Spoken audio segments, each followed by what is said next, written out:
자, 오늘은 21년 고2 9월 모의고사에 출제가 되었던 지문을 같이 볼 건데요. 이 지문은 기억과 망각에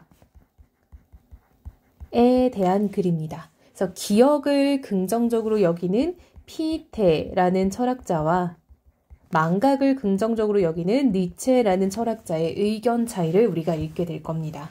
글은 전혀 어렵지 않고요. 친구들이 천천히 따라가면 되니까 너무 걱정하지 말고 들어가 봅시다. 서양 철학에서는 많은 철학자들이 기억을 중요한 사유로 인식하며 논의해왔다. 플라톤은 사물의 영원하고 불변하는 본질적 원형인 이데아가 기억을 통해 인식될 수 있다고 하였다. 이데아에 대한 기억이 그것에 대한 망각보다 뛰어난 상태라고 이야기함으로써 둘 사이에 가치론적 이분법을 설정한 것이다. 더 나아가 하이데거는 진리가 망각이 없는 상태, 즉 기억이 지배하는 상태를 의미한다라고 강조하였다. 이렇듯 전통적 서양 철학에서 기억은 긍정적인 능력으로 망각은 부정적인 능력으로 인식되어 온 것이다. 그쵸 여러분?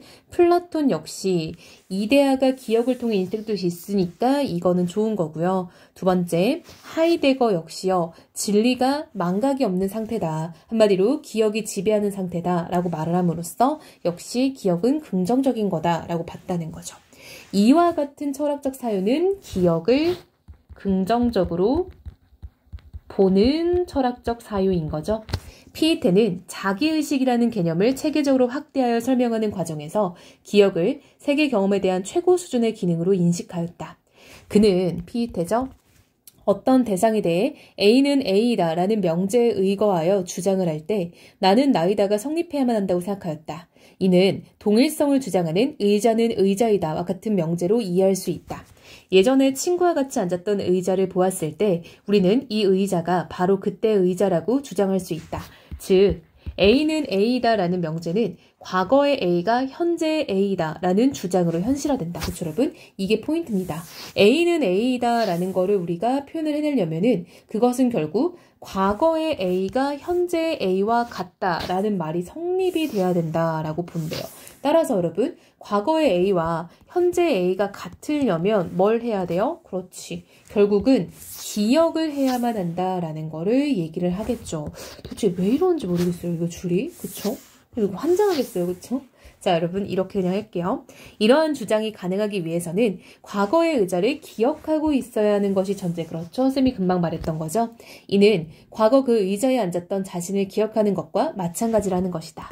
따라서 결론, 그가 주장한, 피에테가 주장한 자기의식은 기억의 능력을 통해 과거의 나와 현재의 나가 같음을 의식하는 것으로 볼 수 있다. 자기의식을 망각한다면 우리는 친구를 만나도 친구인 줄 모를 것이므로 그의 입장에서는 기억이 없다면 세계도 존재할 수 없는 것이다. 한마디로 여러분, 여기서 말하고자 하는 건 뭡니까? 피에테는요. 자기의식을 구현하고 자기의식에 대해서 우리가 소유하든 이것을 어떤 펼치든 하려면 그 전제로는 뭐가 있어야 된다? 기억이 있어야 된다라는 거야. 한마디로 여러분 기억이 없으면 자기의식 자체가 불가능하다라고 말하는 게 피에테인 거죠. 자 여러분 한편 지금 전환을 보사온데요. 사실 이 부분은 전환뿐만 아니라 그러나라고 바꿔도 될 것 같아요. 니체는 이와 같은 사유 전통, 즉 여러분 뭡니까? 기억을 긍정하는 사유의 전통을 거부하며 기억 능력에 대해 비판하였대요. 니체는요, 기억이 부정적이고 수동적인 능력이라면 망각이야말로 능동적이며 창조적인 능력이라고 인식하였다. 니체에게 있어 망각은 기억을 뛰어넘고자 하는 치열한 투쟁이었다. 니체는 망각에 대해 긍정하기 위해 신체와 관련된 사례를 제시했다. 여러분 예시의 방법을 쓰고 있는 거죠.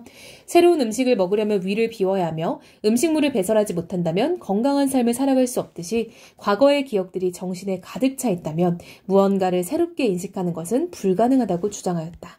니체에 따르면 기억에만 집착하는 사람들은 새로운 것을 낯설고 불편한 것으로 여겨 변화와 차이를 긍정할 수 없기 때문에 현재를 행복하게 살아갈 수 없는 것이다. 자, 여러분 기억에 집착하면요.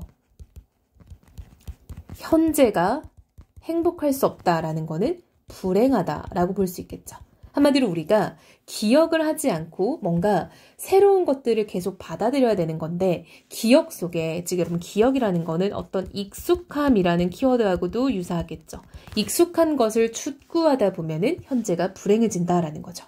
또한 여러분 나열의 부사입니다. 한마디로 니체의 주장을 좀 더 하겠죠.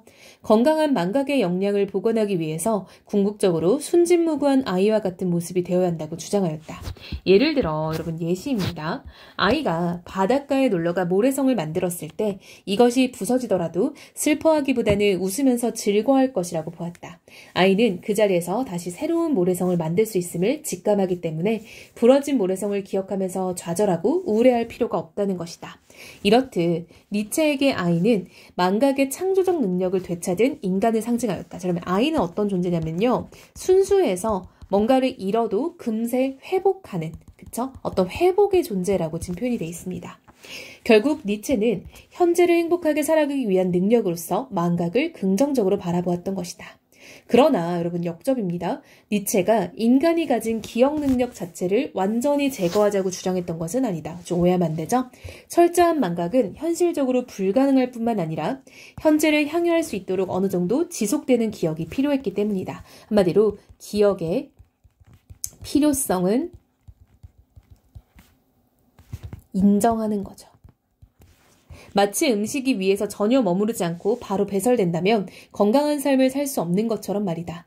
그럼에도 불구하고 기억이 주된 사유로 인식되던 서양 철학에서 누구누구 있었죠? 우리 앞에서 플라톤도 있었고 하이데거도 있었고 피에테도 있었죠. 등등등 망각의 능력을 찾아내고자 했다는 점에서 니체의 사유에는 주목할 필요가 있대요. 이게 바로 니체 철학의 의의인 거죠.